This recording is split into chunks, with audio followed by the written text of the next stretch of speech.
এই যে মজুদ রাখা স্যালাইনের যে প্যাকেটটি দেখছেন, এটি নাম মূলত ওরাল স্যালাইন। এটি ওর স্যালাইনের মতোই কিন্তু দেখতে, যদিও এটি ওর স্যালাইন নয়, এটি ওরাল স্যালাইন।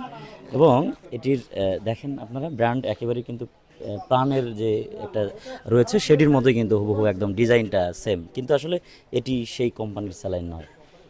তবে এছাড়াও আরও রয়েছে, এখানে দেখেন জেড আপ রয়েছে, অর্থাৎ প্রাণ আপ বা 7 আপ এই টাইপের যে পণ্যগুলি রয়েছে সেই রকমই এরকম জুস রয়েছে এখানে।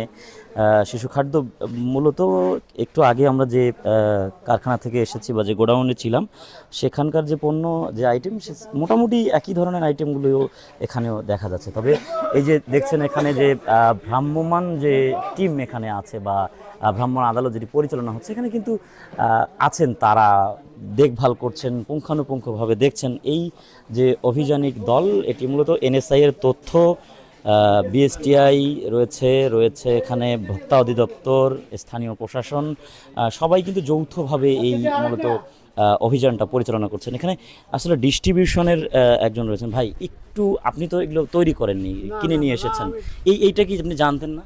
কি জানতো না, আমাকে পেপার দেখাইছে ইউটিউবে, চ্যানেল আইতে অ্যাড আছে যে ন্যাপকোর এবং সেফ ফুড, আজকে ওদের 6000 কর্মচারী আছে ফ্যাক্টরিতে।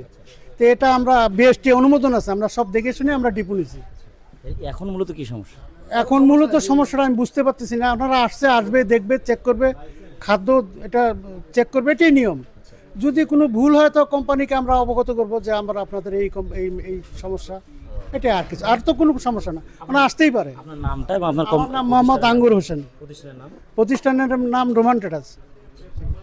কথা শুনছিলাম আসলে যিনি ডিলার পয়েন্ট যার, তার আসলে বক্তব্য শুনলেন আপনারা যে এটি কিন্তু আমরা দেখাচ্ছিলাম এখানে আরও অনেক কিন্তু আইটেম রয়েছে। এখানে দেখছেন যে তিনি মূলত যেগুলি মজুত করেছেন, হয়তো সামনে ঈদ আছে, তো সব মিলিয়ে আসলে এই তরল পানীয় যেগুলি বাইরেও কিছু রয়েছে, একটু যদি সেগুলো দেখি। তবে এখন পর্যন্ত কি অপরাধে মূলত তার এখানে অভিযান হচ্ছেন তিনি সেটি জানেন না, তার অভিযোগ। তবে এখন পর্যন্ত আমরা যেটি দেখছি যে এখানে কিন্তু অসংখ্য পানীয় রাখা আছে, মজুদ রাখা আছে, যেগুলি হয়তো ঈদের পরে তিনি বাজারে ছাড়তেন বা এখনই হয়তো বিক্রির উদ্দেশ্যে তিনি নিয়ে এসেছেন।